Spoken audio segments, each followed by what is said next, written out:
It's a remarkable piece of footage. If it's a hoax, it's very well done. If it's not, then I would say it's probably revolutionary.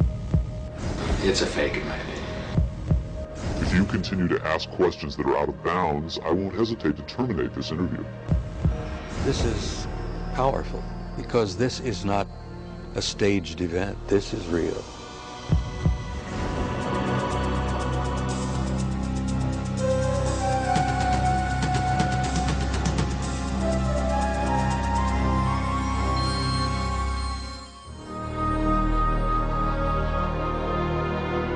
Interest in UFOs and Area 51 is at an all-time high.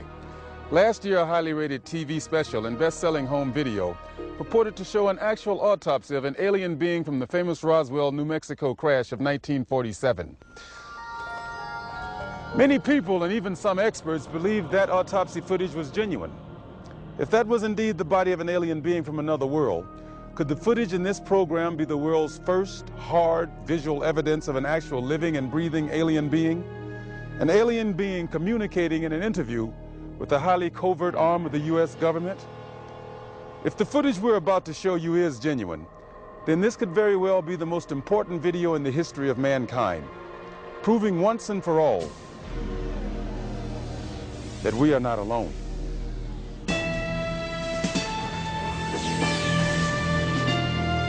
Within Nevada's Nellis Air Force Range, protected by the tightest security in the world, is the Groom Lake Test Site, aka Dreamland, aka Area 51, an installation so secret the government cryptically acknowledges its existence only as an operating location. Until recently, the military flat out denied the presence of such a base. It has served as the testing ground for many secret research and development projects, such as the U-2 and SR-71 Blackbird spy planes, the F-117A stealth fighter, and now the SR-75 penetrator, the super-secret replacement for the SR-71.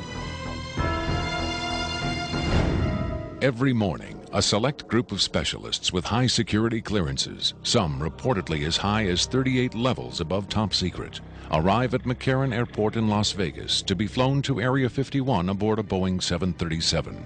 From the time they leave the ground until they return to Las Vegas at the end of each working day, they enter a world no outsider can ever truly know, except through rumor and the occasional shocking revelation. In 1989, a physicist named Robert Lazar went public with the stunning claim that the United States government was test flying disc-shaped aircraft of extraterrestrial origin at Area 51. Interviewed in silhouette by a Las Vegas TV reporter, Lazar, calling himself Dennis, claimed to be employed at a site on the outskirts of Area 51 known as S4, where he was part of a team attempting to back-engineer the saucers to discover the secret of their advanced propulsion system. It was a very sleek, thin-looking, flying saucer-shaped craft. There were 9 total. I only got to essentially work, back engineer, or analyze one of the craft. It's very plain. It's all one solid color, a grayish pewter color, the same color as the outside of the craft. There are no sharp corners anywhere. Every device in the craft, the seat, the amplifier housings, everything has a rounded corner on it, almost as if it was all fashioned out of wax and then slightly melted, so everything curved, even where the ceiling meets the floor on the end. Everything has a curve to it. Very, very plain, very wide open, very impractical use of space. And there are 3 levels. The lower level houses the amplifiers themselves that swing, the 3 of them. The center level is where you enter the craft, where the seats and the amplifiers are, and the top level is a small area, and I did not have access to that, so I don't know what's up there. Absolutely alien craft, there's no question about it. Well, first of all, the scope of the project was to back engineer it. If they were United States craft, we wouldn't be going backward trying to find out how they were built if we had built them. Second of all, the size of the equipment inside, the size of the seats, the materials that were in use, completely alien to us, pardon the pun, and the fuel, element 115, essentially non-existent. All these factors together, and of course the briefing information stating that they were alien craft.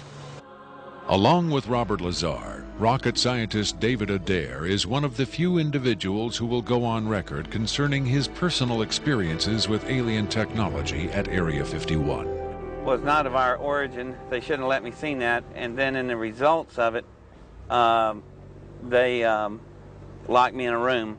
And the reason they locked me up in a room was because I wouldn't tell them any more about how the engine would function, and they started getting a little bit more perturbed about that. A former consultant to NASA and top aerospace companies, Adair claims that in 1971 he was brought in to study the engine of a downed flying saucer. What I was looking at was a technological marvel of its time, and it was a magnificent thing to see sitting there, and the whole situation just started really getting me more angry than anything, because the fact that they could sit on such a hunk of technology and not tell us about it.